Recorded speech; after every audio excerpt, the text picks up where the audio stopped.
Welcome to the SIP, the Solstice Innovations podcast. In each episode, we chat with industry experts and innovators in insurance and insurtech. Join us for insights on trends, technologies, and the stories driving our industry forward. Let's sip on knowledge together at the SIP. Hi, this is John Umstead with Solstice Innovations. On this episode of the SIP, our guest is Steve Forte, who's the Director of Product Marketing at Patra Corporation. All right, so we're here with Steve Forte of Patra. Steve, thanks for taking some time to be with us here on the SIP. Why don't we get started by having you introduce yourself and tell us a little bit about your role as well as Patra's mission.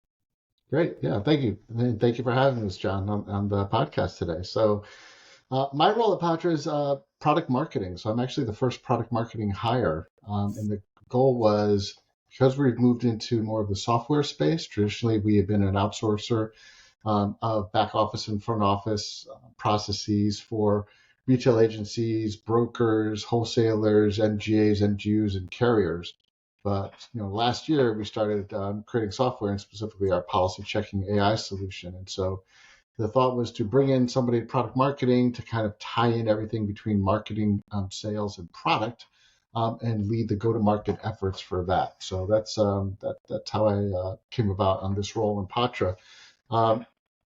What drew me here was the interesting dynamic of Patra solving a problem that's been in existence for a long time in the insurance industry, and that's all of the manual processes and the heavy documents that go on in insurance workflows. Right? And so, you could have your account managers drowning in these type of manual processes and all the documents, whether you're talking loss runs or agency inspections, quotes, policy checks, etc.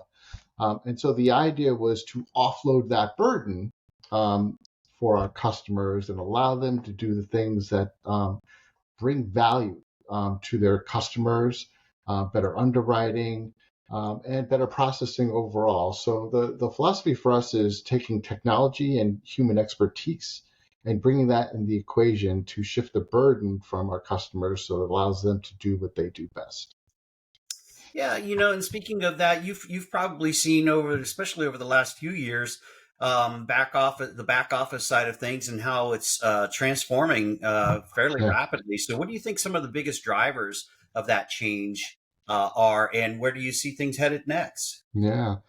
So the three things I think of are customer expectations. Let's face it, nowadays people expect an Amazon level speed and transparency in their processing.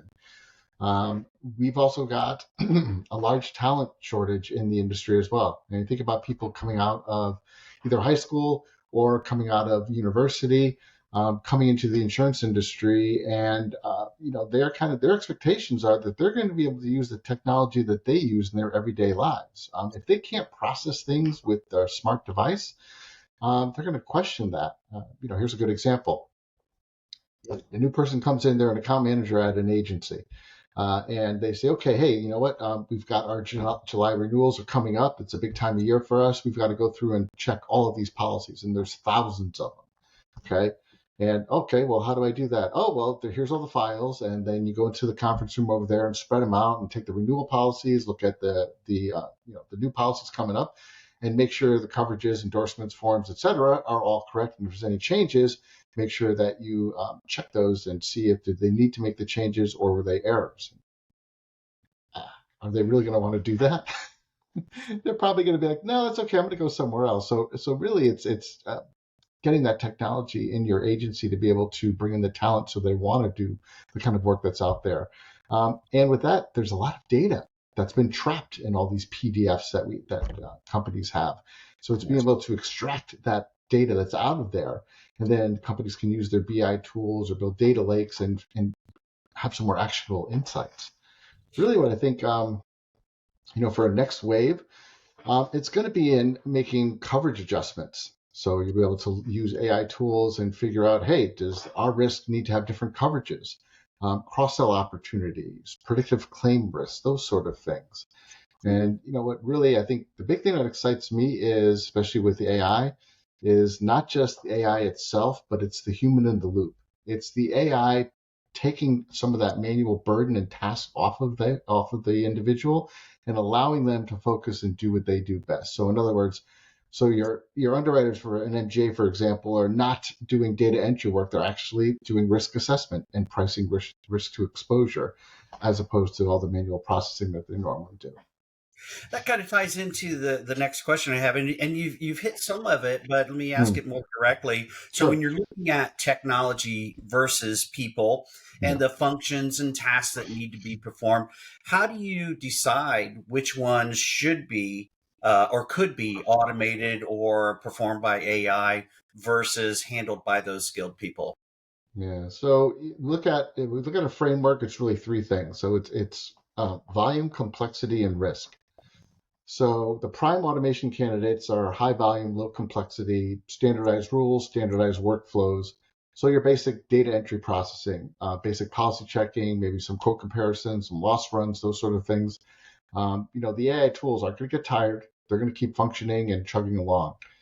Where the humans shine, where they come in, is being able to provide the judgment, the relationship building, complex problem solving skills. And so that's really why we push at Patra anyway, the human in the loop. So it's not just only tech, and you'll see a lot of that in the industry, and it's going to happen more so with smaller insurtechs where they push, the AI only solutions. Well, that's good, but do you really trust AI 100% to do everything that you want to do? I mean, even machines make mistakes that are human programmed. Right. So there's always got to be that person in the loop to be able to validate what's coming out there. So this way, when you bring that back into your customer, they're getting back the quality data that they need. So really, what you want to look at is it's not so much what can AI do, it's how can AI make our people more effective, more successful. I like looking at it that way, and I appreciate the definition that you gave in that overall answer. So that's really good. Um, So next question then, as you know, a lot of carriers and J's agencies struggle a little bit with how do you scale up or scale beyond where you are today. So what are some of the biggest mistakes or more common mistakes that you see companies going through out there that are um, looking to grow, but perhaps don't have the right operational support? Yeah, that's a great question, John. I think the biggest mistake we see is linear scaling. And what I mean by that is just adding people to a problem and doing the same manual processing. So it's like this vicious cycle they get into. You have more headcount, it's harder to communicate, you have inconsistent quality, and you get spiraling costs. That's not going to solve anything. Then what happens is your best people get bogged down in administration work versus driving growth, building relationships, those sort of things. Mhm. Um, and then companies kind of get afraid to write new business because they're too bogged down with managing their existing customers. They can't go after greenfield opportunities and those sort of things. I think the second mistake that we see is that technology alone, without having a process redesign. And what I mean by that is you take technology and, the old analogy of paving a cow path. You got a faster way that goes absolutely nowhere. And what good is that going to do? So ideally, what companies need to do is operational transformation, not just expansion. So you redesign processes around efficiency. You implement intelligent automation, and you create systems that can scale independent of headcount. So when you look at operations as a competitive advantage at that point, it's not just a cost center. That makes a lot of sense. And, where Solstice is a software as a service Right. provider, and we go through the same things. We might have some technical debt that stacks up, right? But Yeah. there's a point in time where just throwing more bodies at it doesn't help. It creates more problems than it solves. All right. So Makes sense. yeah, very, very similar. So, and another similarity. So, with Solstice, we have teams that are global, a Mm, couple primary locations in the U.S. as well as outside of. Does Patra follow a similar model? we do.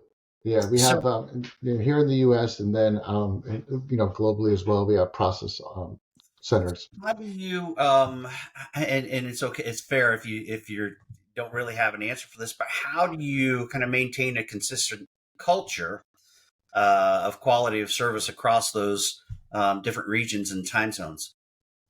Yeah, the biggest thing for us, when being in, geopolitically stable and democratic countries that, protect our data and customers' data. But it's not just about compliance, right? It's shared values and legal frameworks. So their secret weapon really is insurance DNA.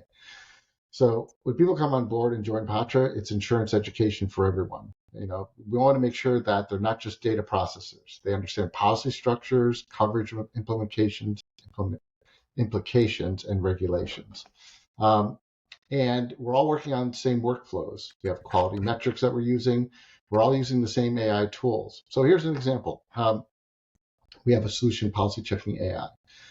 For the longest time, we were doing policy checking on a manual basis for our customers. They were outsourcing it to us. And then we developed an AI tool to be able to provide better outcomes, processing, et cetera. And that way, our teams were doing it. So they were turning around and getting the information back to our customers.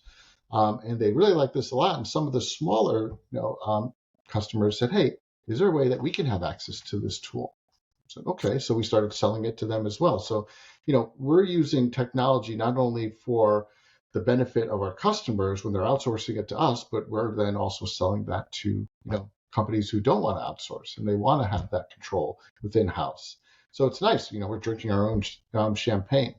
Yeah. But ultimately, we're building a culture of accountability and recognition. So it's, we're using real-time quality metrics, and we celebrate our excellence when it happens. And, we've got a lot of sharing on innovations throughout the community. Not only for your prospects, but just in general, as MGAs, et cetera, or your target market is thinking about operational outsourcing. What kind of advice would you give them? What things should they consider? So the biggest thing is you start with an assessment. Understand, where does a team spend their time versus creating value? So when you look at your key people, are they bogged down with operational tasks versus like prospecting or building relationships? If you're an MGA, are your underwriters doing data entry, or are they doing risk analysis and pricing risk to exposure, which is what they should be doing? So we like to advise our customers, start small. Find where your biggest pain points are first, because you don't want to do everything at once. Yeah. So maybe it's policy reviews that we had talked about earlier. That is the biggest bottleneck for you. So outsource that. And you want to make sure that you've got clear before and after results. You just want to, again, don't want to outsource just to outsource something to get it off your plate. You want to make sure that you're not outsourcing problems, you're outsourcing to solutions. And you want to partner with, obviously, somebody who has insurance expertise. That goes without saying. Yeah, it goes without saying. Although you see it all the time, right? Somebody uses Right. a low cost provider because they can throw bodies at it, Yes. um, but they aren't the right bodies. So Yeah, if the output comes back wrong, what good is that? How did that help you? So you save money on an hourly rate, but if the information you got back is wrong, you're not going to present that to your customer, right, right? So right. Yeah. So you hit a lot of these points, but as we begin to close down the conversation here, if you could give just one piece of advice, operational advice for insurance leaders yeah. in 2025 and even into 2026, what would it Hmm. be? I'd say the biggest thing is stop optimizing yesterday's processes and start designing tomorrow's capabilities. So the problem you see is there's incremental improvements to fundamentally broken workflows. So instead of asking, how can we do this 10% faster or 10% less expensive? You should really be asking, should we even be doing this at all? So really the opportunity is with AI especially is that plus intelligent automation, you can unlock an entirely new set of capabilities. So instead of faster policy checking, it's real-time risk and monitoring with AI. Instead of quick quote comparisons, for example, it could be predictive pricing and optimization. So, really organizations that embrace these operational transformations will gain a competitive advantage in the coming years. Great answer. I love it. Absolutely spot on. Yeah. Before we wrap up, do you have anything else that you'd like to talk about that we haven't covered? No, I think we actually covered a lot of ground here, John. I appreciate your time. This was good. Yeah, thank you. Appreciate it very much. Steve Forte of Patra. Again, thanks for being on the SIP, and I wish you well. Thank you, John. Thank you for having us and wish you well as well.